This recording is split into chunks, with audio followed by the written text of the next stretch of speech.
السلام عليكم ورحمة الله وبركاته.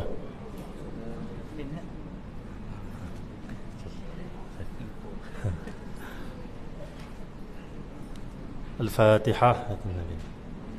بسم الله الرحمن الرحيم. الحمد لله رب العالمين الرحمن الرحيم مالك يوم الدين إياك نعبد وإياك نستعين اهدنا الصراط المستقيم صراط الذين أنعمت عليهم غير المغضوب عليهم ولا الضالين آمين.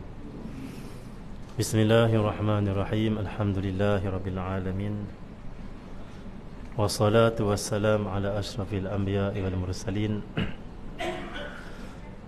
سيدنا محمد وعلى آله وصحبه أجمعين.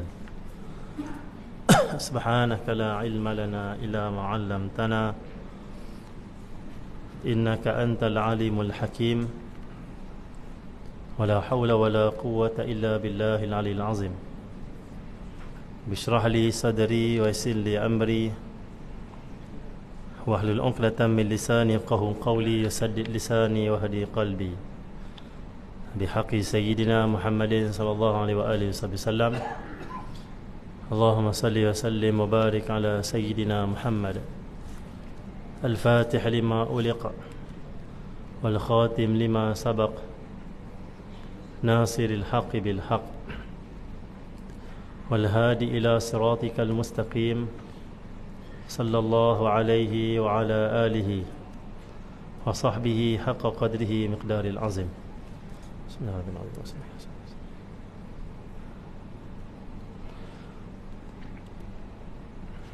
Alhamdulillah, kita menyambung pembacaan kitab Syama'il Muhammadiyah karangan Al-Imam At-Tirmidzi rahimahullah ta'ala. Sampai hadis ke berapa dah? Anda tak? Ha? Ada? Macam mana? 63? 63? 63 dah.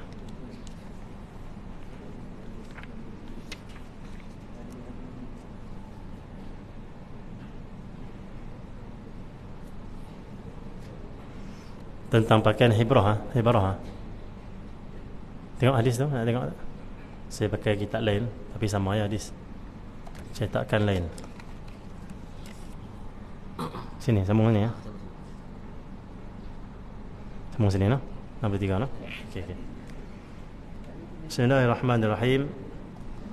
Wa bihi la qala hadathana Mahmud bin Ghailan hadathana Abdul Razzaq حدثنا سفيان عن عون بن أبي جحيفة عن أبيه قال رأيت النبي صلى الله عليه وآله وسلم وعليه حلة حمراء كأني أنظر إلى بريق ساقيه قال سفيان أراها حبرة.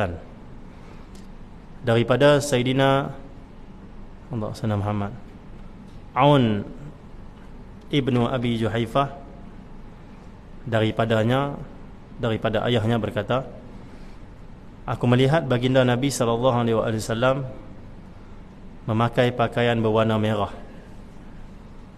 Aku seolah-olah melihat kilauan di kedua-dua betisnya. Al-Imam Sufyan Tsauri berkata, aku kira ia adalah hibarah. Ini hadis yang seterusnya tentang pakaian Nabi SAW. Kata Sayyidina Aun bin Abi Juhaifah daripada ayahnya, itu Abu Abi Juhaifah. Ayahnya mengatakan, itu sahabat Nabi Muhammad, aku melihat baginda Rasulullah memakai pakaian berwarna merah. Allah Sayyidina Muhammad. Nabi kita Muhammad SAW mempunyai pakaian-pakaian yang pelbagai jenis. Ada pakaian Nabi SAW yang disebut qamis. Qamis, qamis itu adalah macam yang saya pakai. Qamis, qamis ini ada dua. Yang pertama, dia panjang macam ni sampai ke bawah. Orang Melayu panggil jubah. Tapi sebenarnya jubah bukan yang ni. Jubah yang lebih tepat adalah yang ulama-ulama dia pakai tu, yang belah dua tu, dia buat kat atas ni. Yang ni disebut qamis. Ini pakaian yang Nabi sangat suka sebab dia ringkas, dia selesa, okey ya, dan mudah. Tapi kalau kita pakai baju Melayu, tapi kalau kita pakai baju Melayu, itu kategori mana? Jubah ke qamis ke?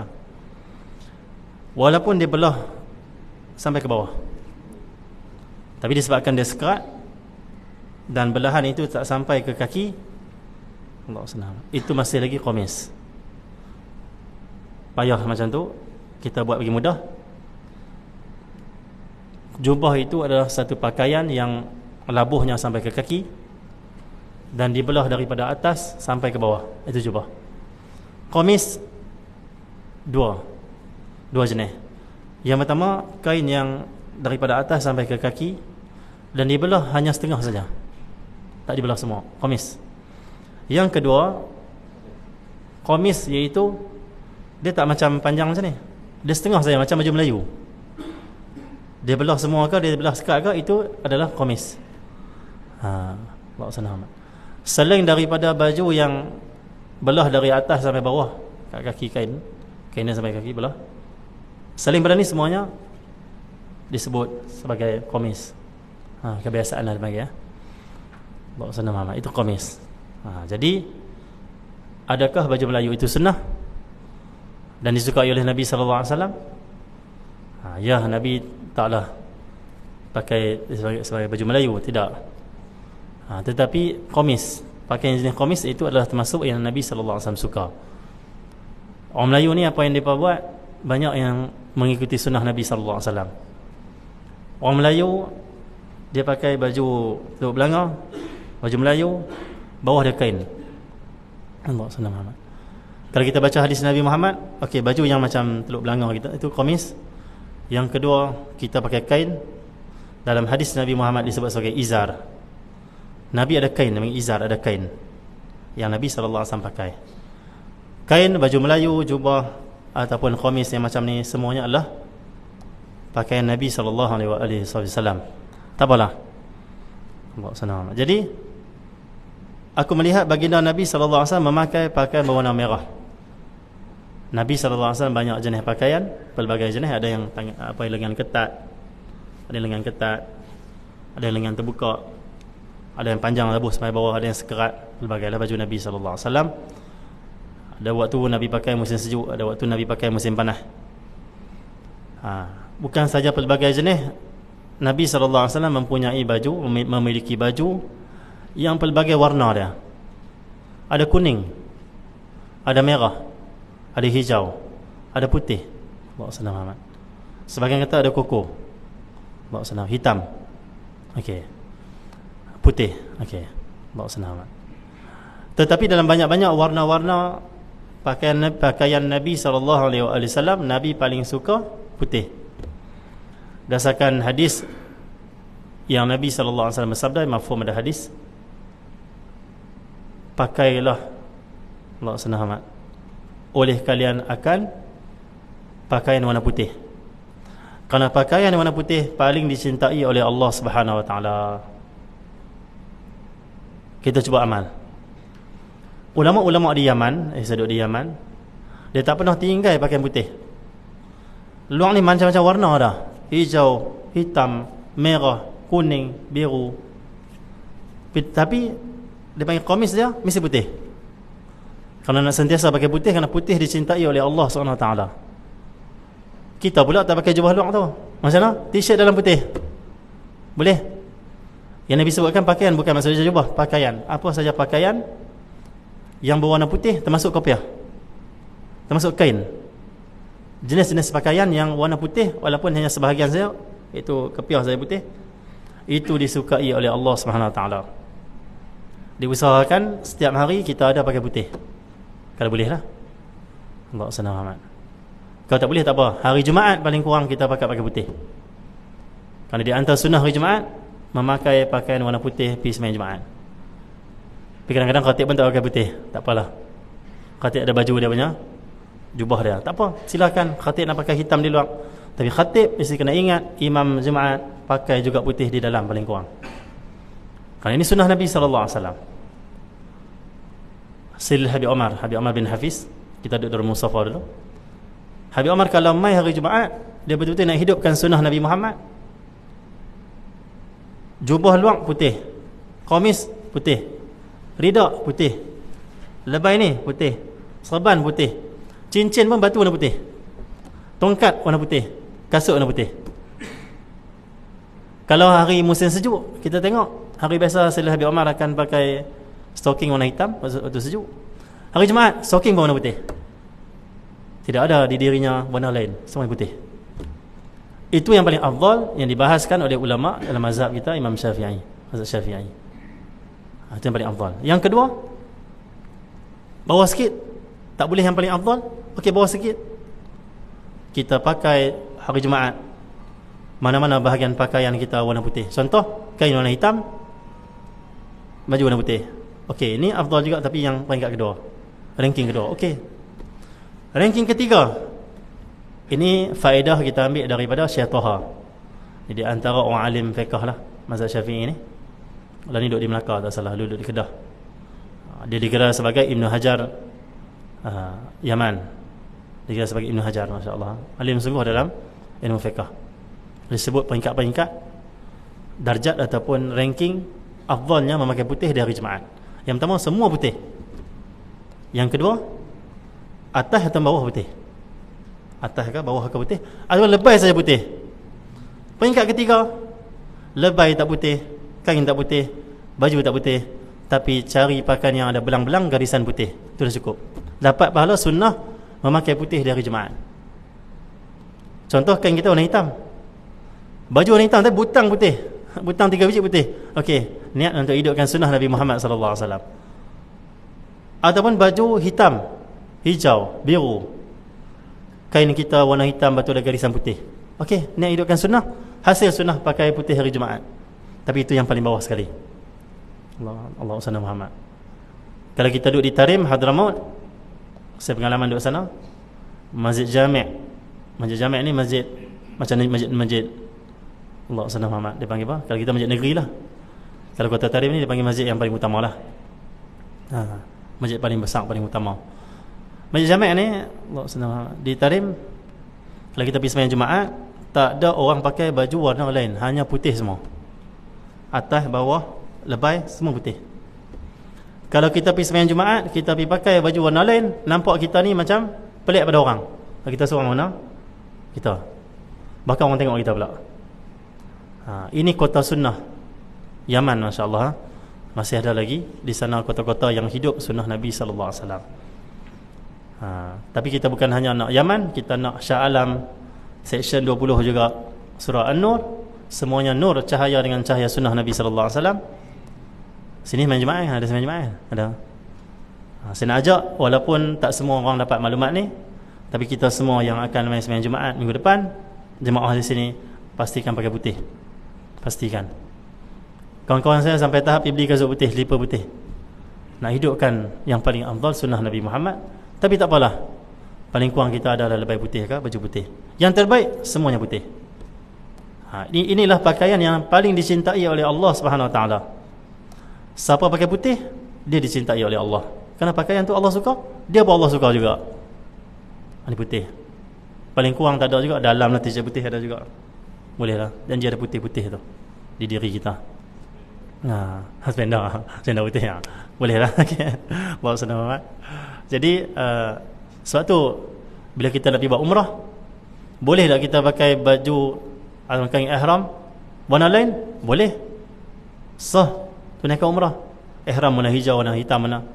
Tetapi afdalnya, sunatnya kain ihram itu berwarna putih. Kenapa? Nak Allah cinta kita, kasih kita, Allah ampun dengan kita. Boleh tak kita kafankan orang tu kain warna lain? Boleh. Ini hukum fiqh lah dalam mazhab kita. Tapi afdalnya kafankan dengan kain putih. Kenapa? Kita harap jenazah ni dicintai oleh Allah, diampunkan oleh Allah. Itu maksud dia. Maka putih menjadi warna yang paling Nabi suka, paling utama di sisi Nabi SAW.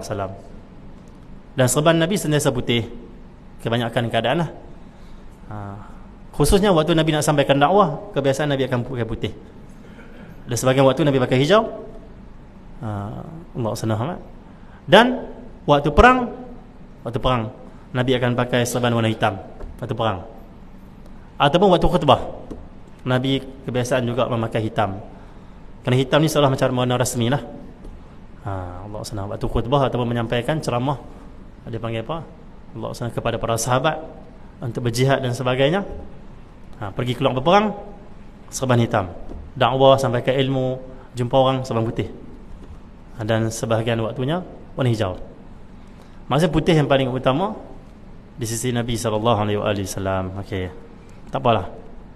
Jadi, tetapi walaupun Nabi paling sayang kasih warna putih, Nabi suka putih, tapi Nabi juga tidak meninggalkan untuk memakai warna-warna yang lain.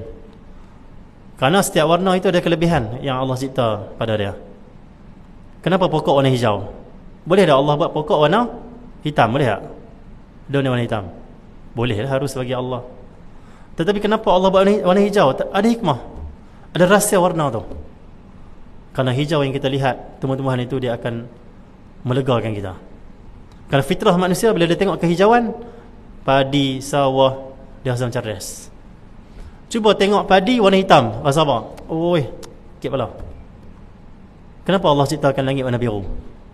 Kenapa Allah ciptakan air laut warna dia jernih, tetapi dia dapat biasan daripada langit, nampak juga biru? Lihat, semua itu adalah tanda-tanda kebesaran Allah dan mempunyai rahsia, kerana yang menciptakan warna bukan manusia, Allah SWT. Warna-warna semua ada rahsia. Masya-Allah. Apple warna merah, oh syok, lain kita tengok. Boleh je Allah nak buat apple kita ni warna biru, warna apa-apa lain-lain lah. Tapi ada sebab kenapa apple dengan manis dia banyak ni, dengan masam sikit, dia sesuai dengan warna merah. Kenapa Allah buat macam tu? Ada hikmah dan rahsia dia. Itu untuk kebaikan manusia, dan itu tanda kasih sayang Allah kepada manusia. Warna pun ada tanda rahmat dia pada hamba-hamba dia. Semua untuk hamba dia, semua untuk menunjukkan kasih dia. Dia nakkan kita ini mendapat kesejahteraan dengan agama, dengan iman, dan juga dengan persekitaran yang disebut ciptaan Allah Subhanahu Wa Taala. Satu dalam Quran Allah suruh tengok ciptaan dia. Inna fi khalqis samawati wal ard wa ikhtilafil laili wan nahar la ayatil liulil albab. Sesungguhnya pada penciptaan langit dan bumi dan peralihan malam dan siang ada tanda-tanda kebesaran Allah Subhanahu Wa Taala. Langit, bumi dan apa yang ada dalamnya, semua itu ada rahsia dan tanda kebesaran Allah Subhanahu Wa Taala yang akan menenangkan kita, yang akan melapangkan jiwa kita, yang akan merasakan hati kita ini, yang akan dirasakan dalam hati kita ini cinta dan kasih pada Allah Subhanahu Wa Taala. Allah suruh tengok kata Allah, tengok, siru fil ardi, jalan kamu atas muka bumi. Sama ada kita lihat apa saja pengajaran, musibah yang Allah turunkan pada satu kaum, nikmat yang Allah berikan, apa yang kita lihat dan kita ingat Allah, semua itu ada rahsia dan hikmah kebaikan. Tak apalah. Jadi Nabi ada waktu Nabi pakai warna merah, dan saya pula kebetulan pakai warna merah malam ni, tak rancang pula, tak ada semak tadi hadis, tak apa. Dan ada sebahagian kita pakai warna merah, tak apa, alhamdulillah. Jadi merah yang Nabi SAW pakai dibahaskan oleh ulama. Allah SWT. Merah yang Nabi SAW pakai bukanlah merah terang. Merah terang maksudnya merah yang dipanggil apa? Tengok pun macam sakit mata. Kita cuba bayangkanlah ada merah macam tu lah. Allah SWT. Tapi merah yang Nabi pakai ni tak sakitkan mata. Dia panggil merah cair, merah cayang. Merah yang lebih budak-budak, nampak merah lembut-lembut, warna lembut dia panggil, dan tidak terang sampai menyakitkan mata, nampak terlalu terang dia panggil. Warna tu dia panggil soft saja, dia panggil lembut, dan dia macam pudar-pudar, dia panggil cayang lah, merah cayang. Sebahagian mengatakan merah hati. Merah hati. Merah hati kalau kita tengok ni merah hati lah, taklah hati sangat, tapi bolehlah lebih kurang lah. Merah hati, merah cayang, merah yang cayang sikit, yang lembut, dia akan mereskan mata kita. Dia satu tarikan dia panggil, warna merah. Warna merah ada tarikan sebenarnya. Bahawa Muhammad. Jadi, dan kebiasaan kalau orang pakai warna merah, dia akan nampak lain. Tapi tak semua orang jugalah. Kebiasaan dia panggil, kebiasaan lah. Ada orang dia mungkin biasa saja, tapi kebiasaan orang, merah akan melihatkan diri dia tu lain sikit. Merah dia ada kelebihan dan juga warna dia. Sebahagian pakar-pakar ilmu-ilmu dia panggil apa, yang dunia lah, mengatakan setiap warna itu ada aura dia. Setiap warna itu dia ada macam dia panggil apa, kesesuaian dengan diri kita. Setiap kita ada warna kita. Itu dibahaskan dalam sebahagian alim ulama dan juga ilmu-ilmu dipanggil yang dunia lah. Ilmu-ilmu dipanggil apa yang keduniaan. Ya, ada juga hikmah dan juga kebaikan dia. Maka setiap orang dia ada warna dia. Warna apa kita pakai paling berseri, itulah warna kita. Kita pakai hijau berseri kita ni. Kawan kita pakai hijau tak berseri sangat, dia pakai biru berseri. Maka setiap kita ada warna yang sangat sesuai untuk diri kita. Kecuali putih. Putih pakailah sama-sama mesti sesuai. Mesti elok dan sempurna, indah. Nah, putih adalah warna yang paling utama dia panggil. Siapa pakai pun insya-Allah utama. Ialah ikut kesesuaian kita dan ikut juga mungkin warna kulit kita ataupun aura yang ada pada diri kita dan sebagainya. Itu sebahagian yang bahas begitulah. Tetapi Nabi Muhammad sallallahu alaihi wasallam ni kita lah. Tetapi Nabi Muhammad bukanlah Nabi sallallahu alaihi wasallam tu dilihat indah kerana pakaiannya indah, tetapi pakaian itu menjadi indah kerana indahnya Nabi sallallahu alaihi wasallam. Itulah. Nabi lain. Kita kena cari warna ni nak sesuai. Nabi pakai apa pun, pakaian itu akan menjadi cantik sebab cantiknya Nabi sallallahu alaihi wasallam. Bukan pakaian yang cantikkan Nabi, sebabkan Nabi yang sempurna yang cantik ini mencantikkan apa yang ada pada diri dia. Itulah kesempurnaan Nabi Muhammad sallallahu alaihi wasallam. Seperti hari Isnin. Hari Isnin ni kalau kita baca kitab sirah, tak ada kelebihan langsung, tak disebut pun oleh orang jahiliah tentang kelebihan Isnin. Isnin ni seolah-olah macam tak ada apa-apa, hanya disebut Jumaat dan sebagainya. Bila lahir Nabi Muhammad hari Isnin, terus hari Isnin dapat kemuliaan. Kenapa Nabi tak lahir hari Jumaat? Nanti orang kata Nabi tumpang berkat hari Jumaat, satu Nabi mulia. Tak, Allah jadikan hari yang tak ada kelebihan, supaya hari itu mendapat kelebihan disebabkan kelebihan Nabi Muhammad sallallahu alaihi wasallam. Itu. Kita perlu untuk ini, adjust ini untuk dapat tumpang ni sebab kita tak sempurna. Tapi Nabi Muhammad, sesuatu itulah yang dilihat sempurna dan indah kerana keindahan dan kesempurnaan Nabi Muhammad sallallahu alaihi wasallam. Itu Nabi Muhammad. Dahsyatnya masya-Allah. Hebat masya-Allah Rasulullah sallallahu alaihi wasallam. Satu tak ada pun satu hadis sahabat kata kalau kami tengok Nabi pakai pakaian ni macam tak apa nak elok lah. Tak ada. Bahkan tak mungkin sahabat akan memandang dan juga merasakan di hati mereka macam tu. Kerana Allah telah jadikan Nabi Muhammad itu sebaik-baik ciptaan, seindah-indah ciptaan, paling tampan, paling segak, paling bercahaya, paling sempurna, Nabi Muhammad sallallahu alaihi wasallam. Contoh, saya ni pernah pergi Sempurna. Sempurna cantik. Pertama kali pergi Sempurna ni kita terkejut tengok dunia laut dia, masya-Allah. Bot tengah berjalan nampak pasir. Kat bawah tengok bot tengok tu . Ni bukan tepi pantai, ni tengah-tengah laut tu pun, duk tengah duk pergi kat pulau tu. Nampak tu pasir tu. Bot tengah jalan nampak pasir bawah. Jernih, terlampau jernih. Sampai kat jeti dia, kat pulau dekat Sempurna tu. Tengok bawah, semua nampak ikan jelas. Pasir nampak, ikan nampak dengan jelas. Tak ada sikit pun yang menghalang untuk kita tengok bawah tu. Sempurna lah. Nama dia pun sempurna lah. Memang sempurna elok. Ada orang pergi Sempurna, dia macam komen, aku rasa tak indah lah. Sempurna tu elok, Sabah tu Sempurna tu elok. Orang pergi semua orang akan kata elok. Adapun Nabi Muhammad sallallahu alaihi wasallam, satu dunia ni apa muka keindahan manusia ataupun alam, Nabi Muhammad lah penghulu dan juga yang paling cantik dan segak, paling sempurna. Takkan ada yang komen dan juga masakan kekurangan.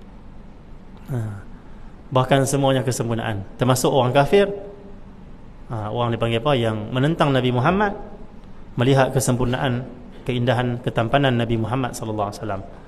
Banyaklah hadis nak cerita, jadi panjang pula, Nabi ada pasal kita, tak apalah. Jadi Nabi pakai warna merah, merah hati, sebagian kata macam tu. Ataupun yang lebih banyak yang kita mendengar daripada syaran-syaran para ulama kita, merah yang dipanggil apa? Percaya, pedang. Okey ya. Terus untuk senamat. Kemudian kita ambil terusnya. Kata Sayyidina Abi Juhaifah, aku seolah-olah melihat kilauan di kedua-dua betis Nabi sallallahu alaihi wasallam. Allah senamat. Maksudnya apa? Allah senamat. Dan Allah maksudnya apa? Aku melihat Nabi SAW, kata Sayyidina Abi Juhaifah, dan waktu tu Nabi SAW pakai warna merah. Tiba-tiba aku terpandang betis Nabi Muhammad. So Nabi SAW kalau pakai jubah ataupun pakaian, dia atas ada buku lali, betis tu akan nampak, sikit ataupun banyak akan nampak betis. Okey ya. Kita kalau tak boleh singkat sampai tengah betis, paling kurang atas sikit atau ada pada buku lali ataupun sama dengan buku lali. Bawa senang. Kecuali kita pakai seluang, takkan nak pakai seluang tengah betis ya. Peliklah, kecuali pendekar, silat gayung, silat harimau dan sebagainya, tak apalah. Seluang dia pendek sebab panglima, pendekar dia panggil ya. Tapi katakan kita pergi pejabat pakai seluang, sekarang tak apa. Yang diharamkan itu orang yang labuhkan pakaian dengan tujuan sombong. Waktu Nabi perintahkan para sahabat singkatkan pakaian untuk orang lelaki dan labuhkan pakaian untuk orang perempuan. Orang perempuan boleh labuh lebih pada satu hasta. Allah senang. Perempuan ni pakai kain sampai dia punya kaki dia yang bawah tu. Dia boleh lajak lagi, dia boleh tambah lagi sampai satu hasta. Perempuan Nabi anjurkan lebihkan, labuhkan. Orang lelaki Nabi kata singkatkan. Mai orang putih, dia bercanggah tu dengan sunnah Nabi Muhammad. Cara barat, dia buat apa? Di pejabat, orang perempuan singkatkan skirt. Orang lelaki pakai seluar labuh bawah buku lali, betul tak? Ada tak di pejabat-pejabat di Eropah lah? Ada tak orang lelaki pakai seluar pendek buat mai dia panggil apa? Pejabat. Ada tak? Tak tengok dalam filem. Tapi orang perempuan pakai skirt. Maksudnya Nabi kata, wahai wanita, labuhkan pakaianmu, wahai lelaki, singkatkan pakaianmu. Mai barat, wahai wanita, singkatkan pakaianmu, wahai lelaki, labuhkan pakaianmu. Itu dah jadi gitu soalannya. Tak apalah. Tu kan kita cerita yang tu. Kita lalu-lalu saja dia panggil ya. Maka aku melihat betis Nabi sallallahu alaihi wasallam. Aku melihat kilauan betis. Allah selamat. Maksudnya aku melihat betapa putih dan berkilauannya betis Nabi sallallahu alaihi wasallam. Seolah-olah Nabi pakai warna merah. Allah selamat. Dan Allah selamat Muhammad. Waktu tu kan orang kalau putih pakai baju gelap sikit, macam terselulah dia panggil warna kulit dia panggil ya. Allah selamat Muhammad. Jadi aku lihat baju Nabi, kagum. Nampak cantiknya, indahnya Nabi pakai warna merah. Nabi memang indah, apa saja Nabi pakai memang indah. Waktu itu terpandang betis Nabi Muhammad nampak putih dan berkilau, bercahaya. Ini Nabi SAW. Ini dalil kata Nabi Muhammad SAW baju dan pakaiannya atas buku lali. Sayyidina Abu Bakar As-Siddiq pernah dengar hadis Nabi. Nabi kata, siapa yang labuhkan pakaian dia bawah pada buku lali, orang lelaki, Allah Subhanahu Wa Taala murka pada dia lah. Ada azab dia panggil, sombong ya. Mai Allah akan bakar dia punya kaki dia apa semua, ada lah lebih kurang hadis tu. Mai Sayyidina Abu Bakar As-Siddiq kata, wahai Rasulullah, saya ni selalu pakaian saya bawah pada buku lali. Kenapa? Saya kurus. Sayyidina Abu Bakar As-Siddiq kurus. Orang kurus kalau pakai baju seluar kain, dia mesti akan turun. Macam saya lah, ada waktu turun tu, kurus. Okay.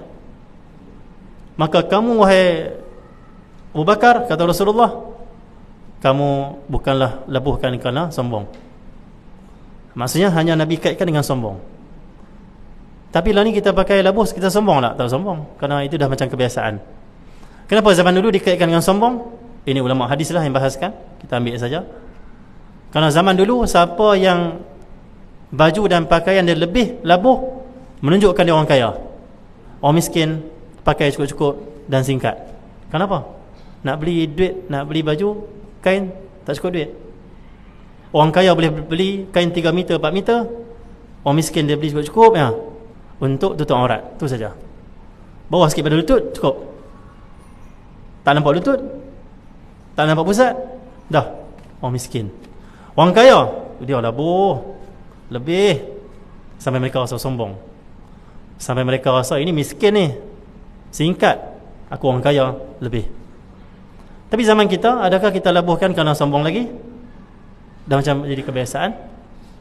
Maka siapa yang dalam hati dia rasa sombong dengan lebih, memang ada janji azab dan hukum dia haram. Dan siapa yang dipanggil apa? Tidak merasakan sombong, tinggi diri, sebagian mengatakan makruh saja. Okey ya? Tak macam tu Terus. Allah SWT. Sebagian juga membahaskan atas pada buku lali sunat. Betul-betul buku lali harus, dan bawah adanya adalah makruh. Ya. Tak apalah. Jadi Allah SWT Muhammad, aku melihat baginda dan kedua betisnya tu berkilau. Cantik indah Nabi sallallahu alaihi wasallam. Terus kita ambil lagi hadis. Bismillahirrahmanirrahim. Wa billahi qala hadatsana Ali bin Khusram. Wa billahi qala hadatsana Ali bin Khusram. Qala hadatsana Isa bin Yunus an Israil. Israil ni siapa dia? Perawi hadis. Imam Tirmizi ambil daripada Ali bin Khushai, dia panggil apa? Khusram. Sampailah perawi hadis nama dia Israil. Nama Israil. Boleh kita bunuh nama anak kita Israil? Amalan ni jangan bunuhlah, bahaya ni. Bunuh anak kita ni. Kata ni Israil. Sebenarnya Israil itu, Israil adalah nama Nabi Yaqub. Gelar dia. Kan Allah sebut dalam Quran, ya Bani Israil, ya Bani Israil. Maksudnya apa? Wahai anak cucu Israel. Itu maksudnya. Kita ya Bani Adam. Kita ni Bani Adam, anak cucu Nabi Adam. Dia pun anak cucu Nabi Adam juga, cuma dikhususkan lagi, dimuliakan lagi kerana mereka adalah keturunan Nabi Yaqub. Nabi Yaqub digelar Israel. Zaman dulu il ni menunjukkan hamba Allah. Jibril il belakang tu hamba Allah. Israfil il belakang tu hamba Allah Subhanahu wa taala. Israel maksudnya apa? Hamba Allah yang berjalan waktu malam. Isra di malam. Maka anak cucu dia digelar sebagai anak cucu Nabi Yaqub, itu Israel. Okey. Jadi Allah SWT Muhammad, yang pelik pula, an Israel. Kenapa pula perawi hadis ni orang Israel? Hanya itu pula. Maksudnya Israel ni adalah nama perawi hadis, dan menamakan dengan Israel itu nama seorang nabi. Silakanlah siapa nak buh. Ni kau dapat cucu nama apa? Israel. Okey, tak apa boleh. Makna dia bagus, hamba Allah yang berjalan waktu malam. Hamba Allah, Nabi Yaqub. Okey. Waktu setengah tok guru kata, kita kena rasa segan sikit, kita kata laknat Allah kata Israel. Segan sikit. Kenapa? Israel Nabi Yaqub. Zionis Yahudi boleh. Bagi terus, katalah apa pun, silakan. Tapi Israel ni kita macam kena rasa segan sikit. Jahatnya Zionis ni, dia nak cemarkan nama seorang nabi. Dia buat negara haram. Allah sana, dia rampas tanah orang. Dia buat mai orang Yahudi yang duduk di luar daripada Palestin, daripada Morocco, daripada Yaman, dia ambil semua. Ambil. Dia buat mai. Dia bagi cukup kota nak tubuhkan negara, dia namakan Israel nama. Nah, abang kata depa ni anak cucu Israel. Anak cucu Nabi Yaqub. Tapi dalam masa yang sama depa mencemarkan nama Nabi Yaqub. Depa tahu tak depa mencemarkan nama Nabi? Depa tahu. Tapi itulah perangai mereka, suka menghina Nabi dan membunuh Nabi Rasul. Gelaran Nabi Muhammad apa dia? Muzammil. Nabi ni Muzammil. Ya ayyuhal Muzammil. Nabi Allah gelar Muzammil. Maksudnya apa? Wahai orang yang berselimut. Cuba kita bayangkan nama negara kita Muzammil. Siapa dia Muzammil tu? Nabi Muhammad sallallahu alaihi wasallam. Dia buat macam itulah. Depa buah nama Nabi kat negara depa. Negara satu dunia ni tak buah nama Nabi pun. Boleh katakan tak ada lah. Hanya Yahudi buah nama negara dia, nama Nabi, nama Rasul. Tujuan apa? Mungkin permainan, nak hina. Dia bukan nak jaga nama Nabi tu. Bahkan mereka ni orang yang sangat kejam, sombong. Masya-Allah, dilaknat oleh Allah Subhanahu Wa Taala, Zionis. Tapi ada Yahudi yang baik. Ada Yahudi yang baik, yang Islam, masuk Islam, tolong Islam. Tapi kebanyakan Yahudi memang jahat. Okey, tu kebanyakan jahat. Zaman Rasulullah ada Yahudi masuk Islam? Ada. Sayyidina Abdullah bin Salam, Sayyidina Sofiyah, Allah sana, itu dia panggil apa? Seorang anak kepada Allah sana Muhammad, dia panggil apa? Seorang Yahudi, musuh Nabi sallallahu alaihi wasallam. Lagi siapa lagi? Mukhairiq, khairul Yahud kata Nabi sallallahu alaihi wasallam. Mukhairiq ni masuk Islam, dia join perang Uhud dan dia syahid. Yahudi yang syahid 70 orang syuhada Uhud tu, salah seorang orang Yahudi yang masuk Islam, Mukhairik. Waktu sebelum dia syahid, dia kata apa? Harta aku, kebun aku semua milik Muhammad dan keluarga dia. Infak kepada Rasulullah semua, bagi Rasulullah. Masya-Allah. Ada lagi beberapa lagi nama orang Yahudi. Ada pun ni yang beriman masuk Islam dan tolong Nabi sallallahu alaihi wasallam. Tapi kebanyakan sangat memusuhi Nabi, sampai Nabi halau Bani Quraidah dan Nabi perangi mereka. Kenapa? Jahat sangat, suka buat rancangan, panggil orang luar daripada Madinah, serang Madinah. Mereka duri dan daging, gunting dalam lipatan. Yahudi jangan percaya sangat. Saya tahu dia macam tu. Nabi dah buat piagam Madinah, ya kami ikut ya Rasulullah Muhammad. Tapi belakang mereka mengingkari. Yahudi ni depan dia janji dengan orang Islam, belakang dia hancurkan orang Islam.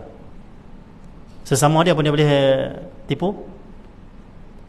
Waktu mana dia nak ambil tanah Palestin, nak tubuh Israel, negara haram Yahudi ni, dia pi ke Yaman, jumpa dengan Yahudi yang duduk di Yaman dah berapa ratus tahun, ribu tahun dah, nak cucu ni yang duduk dengan orang Islam, pi masih beramai Yahudi. Dia mai dah ke negara Israel yang kita akan buat baru ni. Kamu duduk sini macam syurga. Ni negara kita sendiri. Kita letak nama Israel ni, kita Yahudi, bangsa Yahudi. Kamu akan dapat kesejahteraan, ketenangan, kebahagiaan. Kamu akan dapat bantuan daripada kerajaan. Keluar daripada Yaman, mai kita tubuh negara kita. Dia pergi Morocco sama juga, Libya dan sebagainya. Depa pemai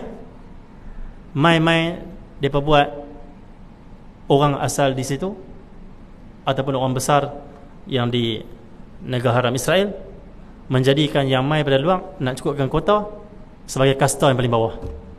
Tak dibagi hak, dihina, di itu dan sebagainya. Depa dah rasa macam neraka duduk di Israel. Satu kita tengok dalam berita baru ni, bila Hamas serang, ramai pergi airport. Pergi airport tu siapa? Orang Yahudi yang keluar daripada negara yang mereka duduk lama dah. Rumah mereka masih di sana, tanah mereka masih di sana. Mereka tak mau dia duduk di Israel, nak balik ke negara yang mereka pernah duduk. Mereka kata lebih baik kami duduk dengan orang Islam. Duduk dengan Yahudi ni tak rasa aman. Mereka hina kami, rendah kami, tak bagi hak kami, tipu kami. Sebab tu Allah dah sebut, Nabi dah sebut, di antara sifat orang Yahudi yang sangat dahsyat, al-hasadu wal baghdha. Yahudi ni sesama dia hasad, sesama dia benci sesama dia. Dia kan bersatu. Allah SWT Muhammad. Jadi satu depa nak balik ke sana balik. Sebab depa hanya main macam tumpang saja di negara ni, tertipu dengan Zionis, dia panggil pertubuhan Zionis. Zionis ni pertubuhan sebenarnya, pertubuhan ini tak apalah, itu cerita panjang. Jadi inilah keadaan kita pada hari ini. Maka Israel lah salah seorang perawi ni. An Abi Ishaq Anil Barra ibn Azib qala ma ra'aitu ahada minan nasi ahsana fi hullatin hamra min Rasulillah sallallahu alaihi wasallam in kanat jummatuhu la tadribu qariban min mankibahi. Kata Sayyidina Barra bin Azib, aku tidak pernah melihat seorang pun yang memakai pakaian berwarna merah yang lebih tampan daripada baginda sallallahu alaihi wasallam. Maksudnya ramai orang pakai merah di zaman Nabi, ada aja orang pakai merah. Sepanjang zaman ada. Tapi tak pernah seorang pun yang aku tengok pakai merah yang seelok Nabi sallallahu alaihi wasallam, seindah Nabi. Maksudnya bagi aku Rasulullah lah yang paling cantik, indah, segak dalam memakai pakaian warna merah. Kenapa? Kerana merah itu lebih nampak cantik disebabkan kecantikan Nabi sallallahu alaihi wasallam. Orang lain pakai merah tu tak cantik. Merah tu jadi biasa. Sebab orang tu orang biasa. Nabi orang luar biasa, cantik. Baju je cantik. Masya-Allah Nabi sallallahu alaihi wasallam. Tak pernah aku lihat orang lebih tampan daripada Rasulullah sallallahu alaihi wasallam. Adapun ekor rambutnya hampir menyentuh kedua-dua bahunya. Ni maksudnya waktu Nabi pakai merah ni, yang sahabat menyaksikan, waktu tu Rasulullah sallallahu alaihi wasallam gaya rambutnya jummah. Jummah itu rambut yang mencecah bahu. Bila Nabi berjalan sallallahu alaihi wasallam, rambut tu lembut dan memukul bahu Nabi macam tu. Ada orang kita tengok rambut dia lembut, ikal mayang, berjalan dia macam memukul bahu. Sahabat tadi tengok Nabi pakai merah, dia nampak betih Nabi. Dia fokus dalam tu. Dia rasa macam Allah indahnya. Sahabat ni tengok indahnya pakai merah Nabi Muhammad, dan dia fokus pula pada rambut Nabi Muhammad, semuanya indah, segak sangat. Allah senang. Maka menyimpan rambut panjang itu sunnah. Itu sunnah. Jadi Allah senang Muhammad dia panggil apa? Tetapi kalau menjadi adat orang yang tak baik, kita elakkan untuk buat supaya kita tak diburukkan. Tak apalah, saya kita sambung lepas azan sikit, sambung 5 minit pasal rambut ni, tu kita tutup lah insyaAllah.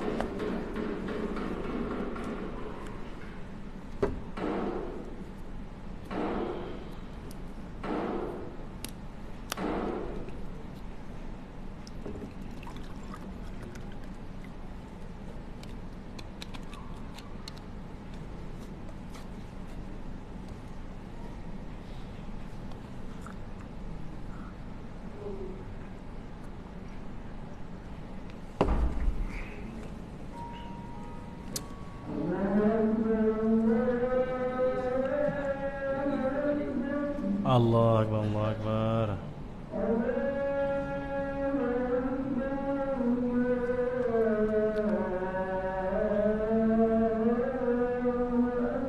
Allah Akbar, Allah Akbar.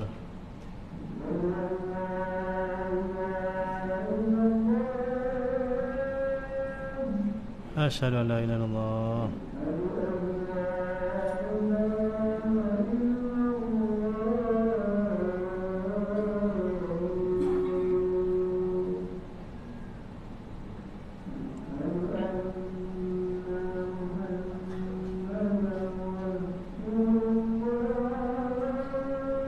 Asyhadu anna Muhammadar Rasulullah.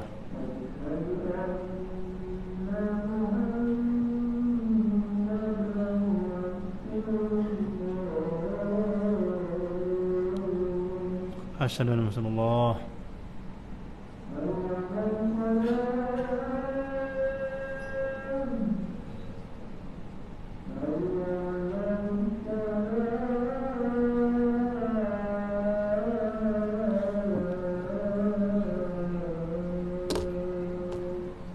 لا حول ولا قوة إلا بالله. لا حول ولا قوة إلا بالله العظيم.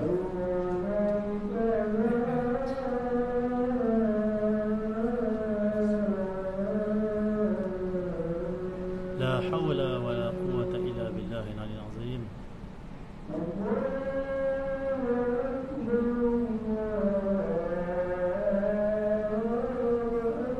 الله أكبر، الله أكبر.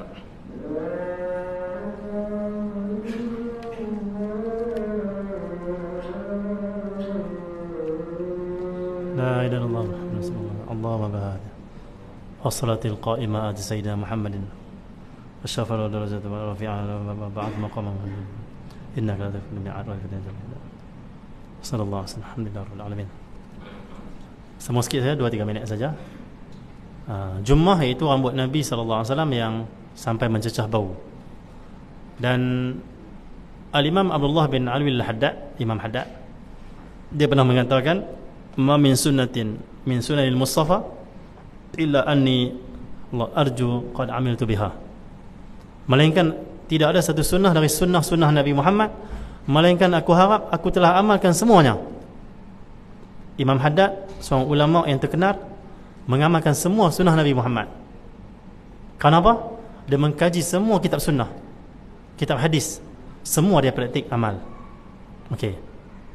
Cuma satu saja Imam Haddad kata, tahu rambut panjang aku tak mau amal lagi. Kerana di zaman tu, di Tarim ataupun di Yaman, orang tahu rambut panjang ni imej tak elok. Macam zaman kita 80-an, 90-an, dia panggil apa? Rok kapak, apa semua. Tak apalah. Maka Imam Haddad segan, takut nanti orang menganggap buruk kepada dia. Dia takut dia fitnah. Tetapi saat tahun-tahun akhir Imam Haddad nak meninggal dunia, dia tahu rambut panjang. Tahu rambut panjang. Dia kata, inilah sunnah terakhir yang aku amalkan, dan semua dah amalkan, masya-Allah. Imam Haddad dia pernah dengar Nabi dalam hadis, dia baca hadis, Nabi pernah tawaf di Kaabah guna unta. Imam Haddad pergi Mekah buat umrah, dia minta untuk tawaf dengan unta, dibagi. Kenapa? Imam Haddad dihormati waktu tu di bumi Mekah dan Madinah. Kerana rotib dia itu, rotib Haddad, dibaca di Mekah dan Madinah. di Masjidil Haram dan juga di Raudhah Nabi sallallahu alaihi wasallam. Tak apalah. Jadi nak tahu rambut panjang boleh tak? Silakanlah nak tahu. Zaman kita ni orang dah mungkin dah faham dah, tak dipandang buruk sangat. Okey saja. Bahkan orang dah mengaji ramai dah. InsyaAllah orang sangka baik pada kita, kita mengamalkan sunnah Nabi sallallahu alaihi wasallam. Tapi mesti dijagalah dengan rapinya, dengan minyaknya, dengan semuanya. Itu penting juga lah. Dan kita rambut pendek ni adakah tak ikut sunnah Nabi? Ikut sunnah juga, kerana ada waktu Nabi rambut pendek. Pendek bukan maksudnya sampai botak, maksudnya ada untuk boleh sikat dia panggil, ya. Dia panggil limah, jummah, Allah sunnah Muhammad. Satu lagi apa dia? Ufrah, wafrah. Nantilah kita sambung insya-Allah. Dan Allah berkati kita, merahmati kita semua. Insya-Allah mudahan pengajian Syamil ini Allah membuka hati kita untuk mencintai Nabi sallallahu alaihi wasallam, bersihkan hati kita semua, dan semakin semangat kita untuk mengamalkan sunnah-sunnah dan juga memperbanyakkan selawat pada Nabi sallallahu alaihi wasallam. Rabbana atina fid dunya hasanah fil akhirati hasanah wa qina adzabannar wa sallallahu alaihi wasallam wa ala alihi wa sahbihi ajma'in. Alhamdulillahirabbil alamin. Saya sudah jamaah dah.